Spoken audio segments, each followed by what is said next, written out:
હવે વાત છોટાઉદેપુરની। છોટાઉદેપુરમાં બપોર બાદ વાતાવરણમાં પલટો આવ્યો। અહીંયા કરાલી, ચલામલી, રંગલી ચોકડી સહિતના જે વિસ્તારો છે ત્યાં ધોધમાર વરસાદ પડ્યો। હવામાન વિભાગની આગાહી પ્રમાણે વરસાદી માહોલ બરાબર જામ્યો છે। વરસાદને લઈને વાતાવરણમાં પણ ઠંડક ફેલાઈ ગઈ છે। ખેડૂતોમાં ખુશી જોવા મળી રહી છે।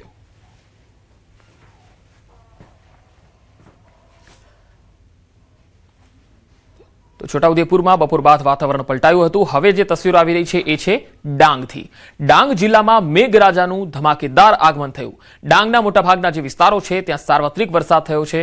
આહવા, સાપુતારા, વઘઈ સહિતના અંતરિયાળ ગામોમાં ક્યાંક ધોધમાર તો ક્યાંક ઝરમર વરસાદ પડી રહ્યો છે। અસહ્ય ગરમી બાદ વાતાવરણમાં વરસાદને કારણે ઠંડક થઈ ગઈ છે અને વરસાદના આગમનથી ખેડૂતોમાં ખુશીનો માહોલ છે। ખેતી કાર્યો માટે અનુકૂળ માહોલ સર્જાયો છે, જેથી ખેડૂતોમાં આશાનું કિરણ જોવા મળી રહ્યું છે। વરસાદથી ડાંગના પર્વતીય વિસ્તારોમાં કુદરતી સૌંદર્ય ખીલી ઉઠ્યું છે।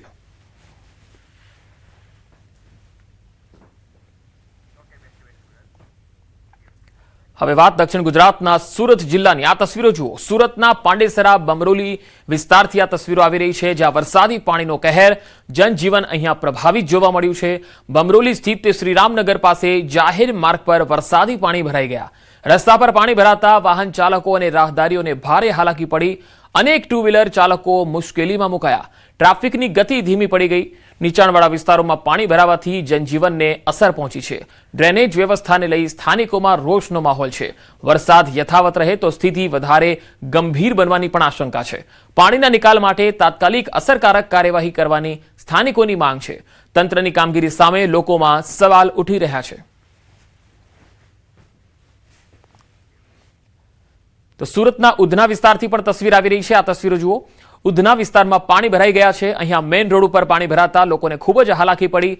ઉધના વોટર પાર્ક નજીક કામગીરીમાં નિષ્ફળતાને લઈને મુખ્ય માર્ગ પર પાણી ભરાયા, જેના લીધે લોકોને પણ પાણી વચ્ચેથી પસાર થવાનો વારો આવ્યો। માત્ર 15 મિનિટના વરસાદમાં જો આવી સ્થિતિ હોય તો ભારે વરસાદ આવે અને આગામી દિવસોમાં ચોમાસુ સિઝન બરાબર જામશે તો શું થશે, આ મોટો સવાલ છે।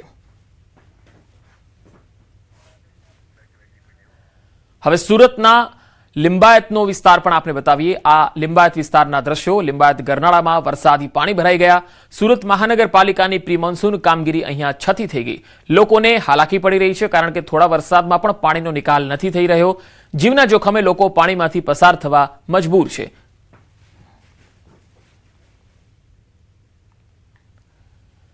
તો સુરત શહેર અને જિલ્લામાં વરસાદી માહોલ જામ્યો છે। હવે જિલ્લાની જો વાત કરીએ તો માંડવી તાલુકો અને અરેઠ તાલુકામાં વરસાદ। સુરતના આ બંને તાલુકામાં સવારથી જ વાદળછાયું વાતાવરણ વચ્ચે વરસાદ શરૂ થયો। આ વરસાદથી ખેડૂતોમાં ખુશીનો માહોલ છે। તો સુરતના ગ્રામ્ય વિસ્તારોમાં પણ વરસાદ છે। સુરત શહેર હોય કે જિલ્લાના 2 તાલુકા, જેમાં અરેઠ અને માંડવી, આ બંને તાલુકામાં સવારથી જ વરસાદી માહોલ જામ્યો છે। અસહ્ય ગરમી અને ઉકળાટથી સુરતી લાલાઓને રાહત મળી ગઈ છે। તો સુરત જિલ્લામાં વરસાદી માહોલ બરાબર જામ્યો છે। ગ્રામ્ય વિસ્તારોમાં હાલ વરસાદી માહોલ જામ્યો છે। ભારે પવન અને ગાજવીજ સાથે વરસાદ પડ્યો છે।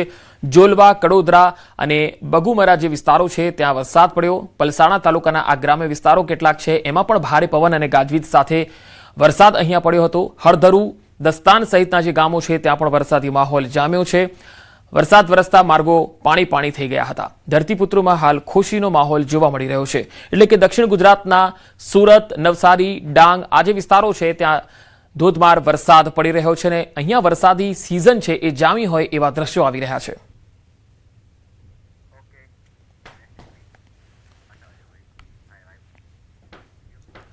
તો સુરત જિલ્લાના તમામ તાલુકામાં વરસાદી માહોલ જામ્યો છે। આ 5 અલગ અલગ તસવીરો આપણે બતાવી રહ્યા છે।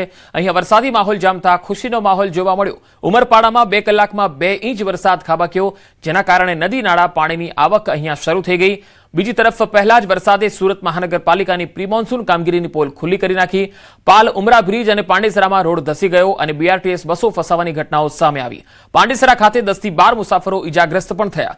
આ ઉપરાંત બમરોલી અને નાસિરનગર જેવા વિસ્તારોમાં જાહેર માર્ગો પર પાણી ભરાવા અને ડિમોલિશન બાદ વૈકલ્પિક વ્યવસ્થાના અભાવે જનજીવન પ્રભાવિત થયું। સુરત જિલ્લામાં હવામાન વિભાગ દ્વારા આજે ઓરેન્જ એલર્ટ આપવામાં આવેલું હતું। તો 5 અલગ અલગ તસવીરોમાં તમે જોઈ શકો છો વરસાદી પાણીનો કહેર. હજુ તો વરસાદ શરૂ જ થયો છે અને એમાં જનજીવન પ્રભાવિત થવાનું શરૂ થયું. અહીંયા બસ રોડમાં ખાબકી ગયા છે અને ભરેલા પાણીની અંદરથી વાહનો પસાર થતા હોય મુખ્ય માર્ગો પરથી એવી તસવીરો પણ આવી રહી છે. આ તસવીરો તમે જોઈ શકો છો. પ્રી મોન્સૂન કામગીરી કઈ રીતે થતી હશે એ મોટો સવાલ છે. હવે આપને વલસાડ જિલ્લાની તસવીરો પણ બતાવીએ. આ તસવીરો જુઓ. વલસાડ જિલ્લામાં વરસાદી માહોલ જામ્યો છે. અહીંયા વલસાડ શહેર અને આસપાસના વિસ્તારોમાં વરસાદ. પહેલા જ વરસાદમાં તંત્રની પોલ પણ ખુલ્લી પડી ગઈ. વલસાડના મોગરાવાડી ગરનાળામાં પાણી ભરાઈ ગયા. પાણી ભરાતા થોડા સમય સુધી શાળાએ જતા બાળકો અને નોકરી જતા લોકો પરેશાનીમાં મુકાયા. થોડા જ વરસાદની અંદર મોગરાવાડી ગરનાળાની હાલત કેવી થઈ જાય છે આ તસવીરોમાં તમે જોઈ શકો છો. વલસાડમાં થોડા જ વરસાદને લઈને સમગ્ર વિસ્તાર પાણી થઈ ગયો.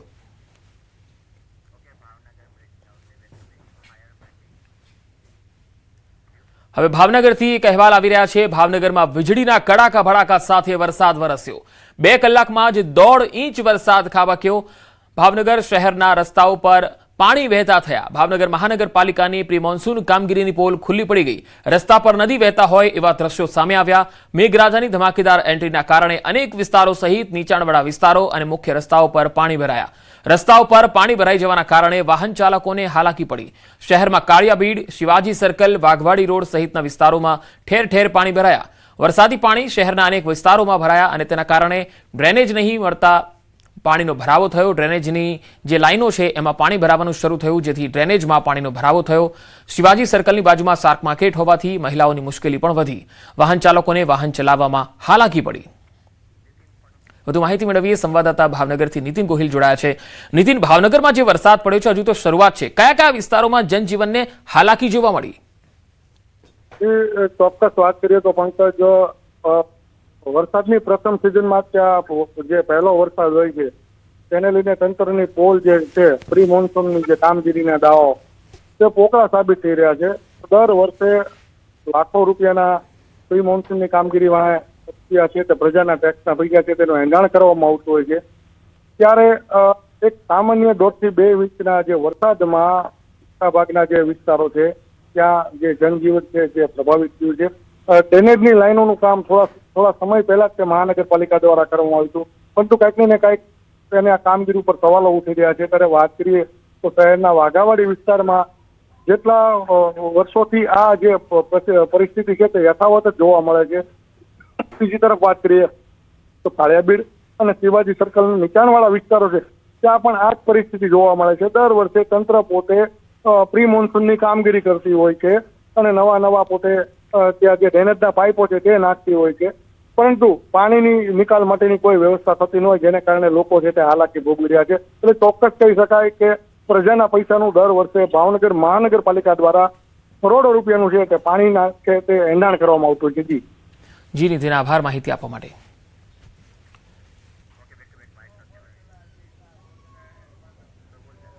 તો ભાવનગરની આ તસવીરો તમે જોઈ શકો છો. મુખ્ય રસ્તાઓ છે જ્યાં પાણી ભરાઈ ગયા છે અને વાહન ચાલકોને રોડ પર પાણીમાંથી જ પસાર થવાનો વારો આવે છે. હજુ તો વરસાદ શરૂ નથી થયો અને ચોમાસું સિઝન જામી નથી. એમાં તો પહેલા જ વરસાદમાં પ્રી મોન્સૂન કામગીરીની પોલ ખુલ્લી પડી ગઈ. મહાનગરપાલિકા કહેવાય છે ભાવનગર, અને તેની આવી કામગીરી હોય તો નાના ટાઉન શહેરો એટલે નાના શહેરો જે છે તેની કેવી હાલત હશે? ભાવનગર શહેરમાં મેઘરાજાની ધમાકેદાર એન્ટ્રી થઈ છે. અહીંયા અસહ્ય બફારો અને ગરમી બાદ ધોધમાર વરસાદ જામ્યો. બપોર બાદ વરસાદની એન્ટ્રી થઈ. કાળિયાબીડ, વાઘવાડી રોડ, ઘોઘા સર્કલમાં વરસાદ પડ્યો તો સુભાષનગર સહિતના જે વિસ્તારો છે ત્યાં પણ વરસાદથી વાતાવરણમાં ઠંડક ફેલાઈ ગઈ. ભારે વરસાદથી થોડા દિવસે અંધારું છવાઈ ગયું. વાહન ચાલકોને લાઇટ ચાલુ રાખવાની ફરજ પડી હતી.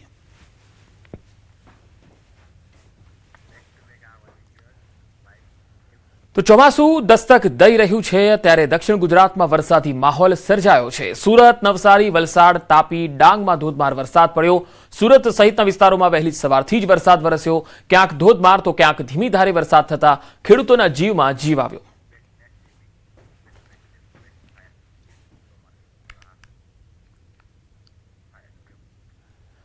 તો સૌરાષ્ટ્ર કચ્છમાં વરસાદી માહોલ જામશે. વરસાદને લઈને હવામાન વિભાગે આગાહી કરી છે કે આગામી 7 દિવસ માટે જે આગાહી છે તે મુજબ સૌરાષ્ટ્ર અને કચ્છમાં મેઘગર્જના સાથે વરસાદ થશે. દરિયાકાંઠે દક્ષિણ પશ્ચિમ તરફથી પવન રહેશે. અમદાવાદમાં વાદળછાયું વાતાવરણ રહેશે. વરસાદની સંભાવના માટે એક ટ્રફ બન્યો છે. लेकर अब 28 जून तक, इसमें आज हम हेवी रेनफॉल का वार्निंग दे रहे हैं। भारी बरसात का संभावना रहेगा इक्का दुक्का स्थानों में। दक्षिण गुजरात की जो जिला है जैसे सूरत, नवसारी, वलसाड, डांग, दादरा नगर हवेली के लिए आज येलो वार्निंग के साथ इक्का दुक्का स्थानों में हेवी रेनफॉल का वार्निंग दिया गया है। इसमें थंडरस्टॉर्म विद लाइटनिंग का भी संभावना रहेगा। मेघ गर्जना और बिजली गिरने का संभावना के साथ जो विंड स्पीड रहेगा 40 से 50 किलोमीटर प्रति घंटा रहने का संभावना रहेगा। कल के लिए खाली गुजरात रीजन के लिए दिया गया है thunderstorm warning, wind speed 40 to 50 kilometre प्रति घंटा। सौराष्ट्र कच्छ में कल कोई थंडरस्टॉर्म वार्निंग नहीं दिया गया है। 22 जून से लेकर अब 28 जून तक, इसमें आज हम हेवी रेनफॉल का वार्निंग दे रहे हैं। भारी बरसात का संभावना रहेगा इक्का दुक्का स्थानों में। दक्षिण गुजरात की जो जिला है जैसे सूरत, नवसारी, वलसाड, डांग, दादरा नगर हवेली के लिए आज येलो वार्निंग के साथ इक्का दुक्का स्थानों में हेवी रेनफॉल का वार्निंग दिया गया है। इसमें थंडरस्टॉर्म विद लाइटनिंग का भी संभावना रहेगा। मेघ गर्जना और बिजली गिरने का संभावना के साथ जो विंड स्पीड रहेगा 40 से 50 किलोमीटर प्रति घंटा रहने का संभावना रहेगा। कल के लिए खाली गुजरात रीजन के लिए दिया गया है thunderstorm warning, wind speed 40 to 50 kilometre प्रति घंटा। सौराष्ट्र कच्छ में कल कोई थंडरस्टॉर्म वार्निंग नहीं दिया गया है। વરસાદને લઈને અંબાલાલ પટેલની આગાહી આજ સાંજ સુધીમાં ચોમાસું મુંબઈ પહોંચશે। 23 થી 25 જૂન સુધી ગુજરાતમાં ચોમાસું સક્રિય થશે। મજબૂત વાદળોનો જમાવડો જુલાઈની શરૂઆતમાં દેશમાં આવી રહ્યો છે। 1 થી 5 જુલાઈ રાજ્યના અનેક ભાગોમાં વરસાદ થશે તો કેટલાક ભાગોમાં ભારેથી અતિ ભારે વરસાદની પણ શક્યતા છે। મુંબઈ મહારાષ્ટ્રમાં 26 થી 28માં વરસાદની શક્યતા છે તો 29 જૂનથી ભારે વરસાદની આગાહી છે। 5 જુલાઈ સુધીમાં ગુજરાતમાં ઘણા ભાગો તરબોળ થશે। सूरत, नवसारी, वडोदरा, महीसागर में भारे वरसाद थशे। अमदावाद, गांधीनगर, बनासकांठा, साबरकांठा में वरसाद तो नर्मदा डेम में पाणीनी आवक पण थशे। ચોમાસાની શરૂઆત થવાની છે અને એ વચ્ચે મહેસાણા જિલ્લા આરોગ્ય વિભાગે મચ્છરજન્ય રોગચાળો અટકાવવા પ્રી મોન્સૂન કામગીરી તેજ કરી છે। આરોગ્ય વિભાગે જિલ્લામાં વિવિધ પ્રકારના 1348 એકમોની તપાસ કરી હતી, જેમાં 1292 એકમોમાં મચ્છરો અને તેના પોરા મળી આવતા સંબંધિત એકમોને નોટિસ ફટકારવામાં આવી। વરસાદ બાદ લાંબા સમય સુધી પાણી ભરાઈ રહેતા જાહેર સ્થળોની પણ તપાસ શરૂ થઈ। અમે ગયા અઠવાડિયે પણ લગભગ 1348 એકમો હતા કે જેમાં જૂના ટાયરો હોય, કન્સ્ટ્રક્શન સાઇટ હોય, એવી બધી જગ્યાએ ટીમો મોકલીને ડ્રાઈવ કરી હતી અને લગભગ 1292 જગ્યાએ નોટિસ પણ આપી છે। હવે પછીના અઠવાડિયામાં અલગ અલગ પાણીના સ્ત્રોતો હોય ત્યાં ગપ્પી ફિશ કે જે પૂરા ખાઈ જાય છે, પૂરા ભક્ષક જે માછલી કહેવાય, એની બધી જગ્યાએ નાખવા માટેની ડ્રાઈવ પણ અમે આવતા અઠવાડિયે કરવાના છીએ।